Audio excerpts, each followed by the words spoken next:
But we begin with just like an absolute travesty for the National Football League. I mean, what is the NFL going to do? How are they going to keep their coaches when these coaches keep running off to college football? Because news breaks over the weekend that Eric Bieniemy, longtime offensive coordinator of the Kansas City Chiefs, he was with the Washington Commanders, and he is going to be Deshaun Foster's offensive coordinator at UCLA. That's right, the former Colorado great. And one-time UCLA head coach. He was a running backs coach there previously. He will be the associate head coach and offensive coordinator for UCLA. This is a splash hire. Eric Bieniemy has been viewed as a potential NFL head coaching candidate, an offensive mind that's kind of been on the cutting edge of things. Danny, in your time being able to cover, obviously, the NFL as well as college football, your thoughts on getting to see Bieniemy come to UCLA and sort of what that means for Deshaun Foster and the Bruins? So, one, to put on your first point, I think Roger Goodell is probably scrambling right now, reviewing the rules of free agency to make sure that they don't have an epidemic of coaches leaving the game. As I make that joke, I do realize I was one of the people at the beginning of this cycle wondering, does college football have a problem? But I gave up on trying to decipher that trend a few weeks ago because this isn't the only NFL to college coach we've seen. So I do think that is absolutely a part of the conversation that does have to be mentioned. But for Eric Bieniemy coming back, I think there's two things I think you have to consider, and I think both of them are valid. And I'll get to whatever you want on what he does scheme-wise, because I think there is more commonality, crossover between college and NFL in offensive schemes than there's ever been. There very much used to be from the NFL's perspective, we're better than that. We don't do that. We'll never take concepts from college football. And it has completely flipped where they are now realizing there is a treasure trove of offensive philosophies, schemes, plays, whatever you want to look at. They're saying, oh, wait, you guys been doing this and we can do this. And so you're seeing that influx into the NFL in masses, which I do think is probably why we're seeing some of this coach, carryover, why we're seeing more than ever, why we're seeing coaches from NFL go to college and college go to the NFL, because it's not that big of a jump scheme-wise. But for Foster and his staff, I think, one, it brings credibility. You're talking about a coach who not many people know. Now you bring in the coach who helped Patrick Mahomes achieve greatness and can flash those Super Bowl rings and recruiting meetings and tell you about working with the best. I think this 100% brings some credibility for recruiting to make them a more attractive destination for quarterbacks and offensive players. And then two, the other aspect of this, and I don't think this is that crazy, I think this is one step closer to Eric Bieniemy becoming the next head coach at Colorado. Whenever that may be, I do think this brings him back on the stage where he's in college. It's a smoother transition. He'll get familiarity with the NIL landscape, which he hasn't been able to have, and the transfer portal, the rules. I do think that is very much one of the reasons, not the only reason, but one of the reasons Eric Bieniemy is back in college. The reason Eric Bieniemy is back in college is because there were 8 coaching changes at the NFL level, including the team he was at, where he lost his job as offensive coordinator, and none of the new 8 head coaches wanted him as their offensive coordinator. That's the reason he's back in college. It's not to set up. I mean, maybe he'll end up with the Colorado job, but I would guess that if he gets offered an NFL OC job, he'll take that before he takes the Colorado head coaching job. It was surprising because Bieniemy's name has been out there a lot. Like he's been mentioned in the Colorado job numerous times when it's been open the last few years. But like this was somebody who was seen, when he was the offensive coordinator at the Chiefs with Mahomes and they're winning Super Bowls, which they still are, by the way. He was seen as, like the up and coming whatever OC, and everybody's like, wow, nobody's hiring this guy for head coach. Nobody's hiring this guy for head coach. Now they're not hiring for offensive coordinator. Maybe the narrative didn't really match the reality of the situation. I don't know. If I'm UCLA, like, okay, I mean, it's not that he's a bad offensive coach. I don't think he's a bad offensive coach at all. It's just, I think that the shine has come off of the narrative around Eric Bieniemy, and the fact that he has gone from being Andy Reid's, likely successor, the head coach in waiting in Kansas City, if Andy Reid ever decides to retire, to now being the offensive coordinator at UCLA. Kind of says everything you need to know. If the NFL teams know something that we don't, I think it's probably fair to defer to them. And my guess is that they do. Maybe they don't think he's as good of a coach as a lot of the NFL, media either does or perhaps did, is the better word there.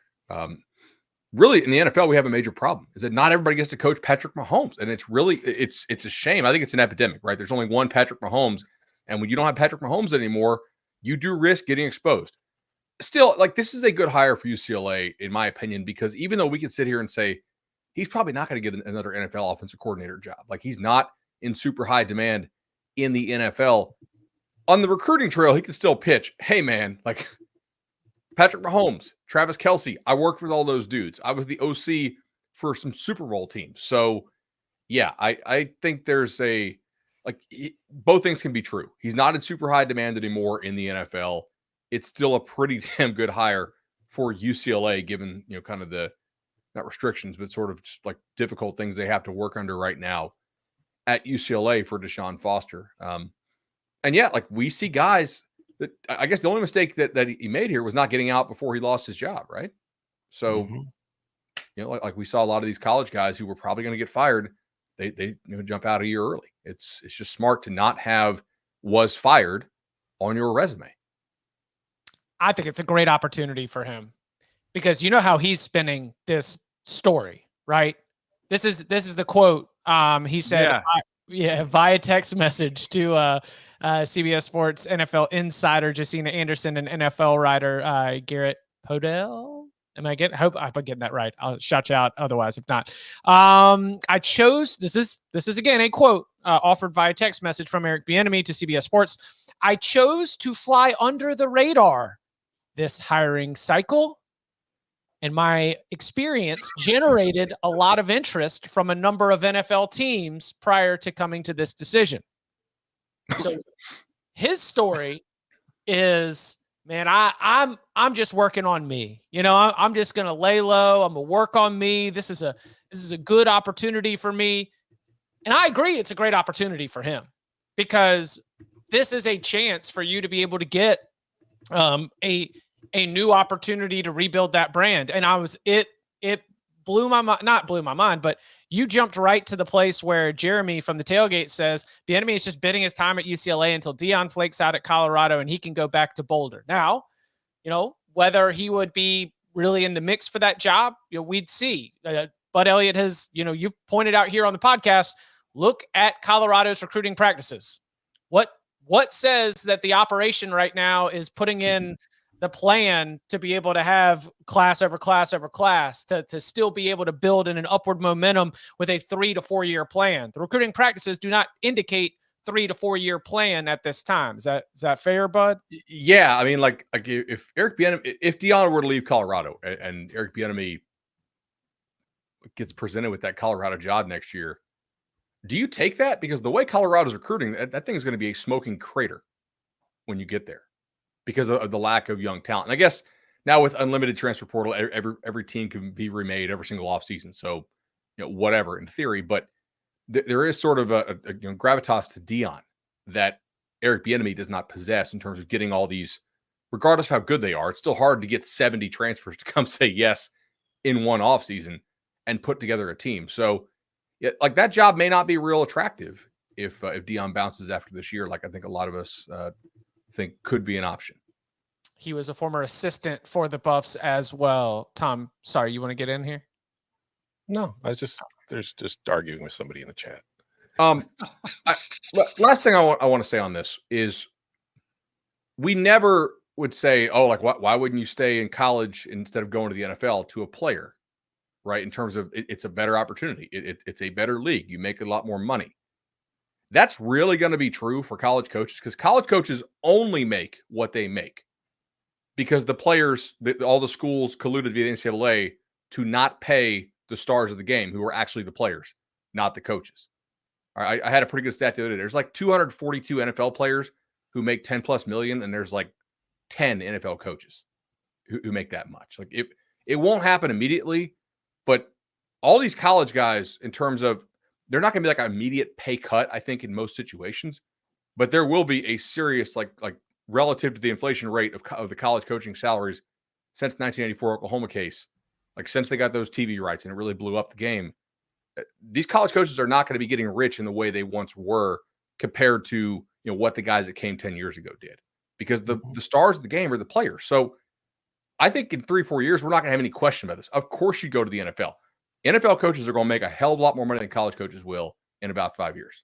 So for the Eric Bieniemy side of this, Bud, when we look at UCLA's roster, what do you think the chances are for him to be able to make a splash, for him to be able to turn this around? I think that this is a good opportunity for Eric Bieniemy to flip the narrative on this and to do it at a place like UCLA. It's an opportunity. What are the chances are he succeeds?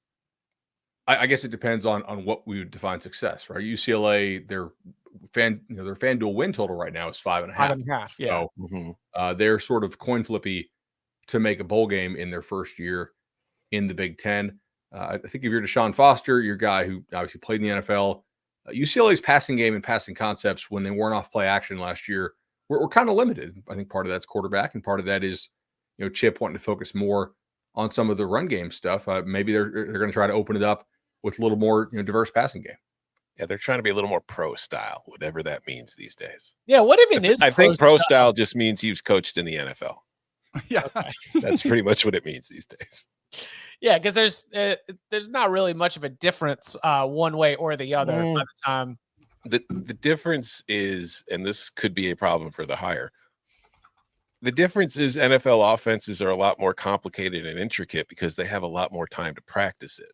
Whereas with a college offense, when you've got a limited amount of practice hours and you can only run so many plays, and you have young quarterbacks who aren't NFL quarterbacks all the time, you kind of got to keep things simple, like from the route concepts and all the options and all that stuff that a player can take and the blocking schemes and yada, yada, yada. Like the NFL is much more complicated and intricate. So it's probably going to be a bit of an adjustment for Bieniemy to have to come to the college level and kind of change what he does. There is a history of guys going from the NFL to college and really struggling to simplify. I think Bill Callahan is probably the most notable, right? When he took the Nebraska job after being he was what, OC of the Raiders? Yes. With Gruden? Yeah. Okay. It's and that was what I think Wink Martindale could face an issue too. I don't think anybody understands how different, like that for me was the biggest jump going from Florida State to the NFL. It was not, the athleticism, the speed, all that. Like it's a jump, but for a quarterback especially, but I think it's every position, the amount of time you have to spend studying the concepts, your assignments, the adjustments, the opponent. Like I didn't have to study defense that much in college because nobody ran that much different stuff. All of a sudden the NFL, they've got, multiple looks of just cover 3 alone, multiple adjustments of cover 2. And like, all I really studied in college was cover 3, cover 2, some, cover center 4, open, center closed. Like, yeah, that was it. But then you get to the NFL, all of a sudden they're doing something different on every play. And at the same time, your playbook is 10x, the size that it was too. So that to me is something, but you have all day, like you're a big boy, that's your job. You're supposed to study and you have that time. Where in college, at least where we stand now, you are supposed to go to class. There is supposed to be a 20-hour work limit rule. Like all those things we can laugh, but there is only so much time in a day. Everybody goes over it, but it's still not anywhere near what they would need to be, Still studying. need time to squeeze in those online, sports management courses. Yeah, I was going to say, go to class, attend to class. Because like you can go to class. I don't know how many athletes are actually going to physical classes anymore. I think a lot of these schools just drop everybody in online classes. Well, the good news is Eric Bieniemy and UCLA, they do have the offensive MVP of the Starco Brands LA Bowl ready to go. All right. I say that jokingly, but Ethan Garbers at his best, when healthy, and again, at his best, when healthy, I'm throwing 2 qualifiers on there, but that's a quarterback that I think you can probably put something challenging on his plate and see if he's going to be able to go get it. So at least you're not dealing with a situation where there's 0 experience and you're going to be bringing in Eric Bieniemy and he's just looking at a bunch of 19-year-olds with no starts to their name. This is a player who has experience, who has played in competitive games at the power conference level. I think Ethan Garbers is the QB1 for the Bruins, and I think that he is a QB1 that can be very serviceable for Eric Bieniemy's first offense as the Bruins offensive coordinator.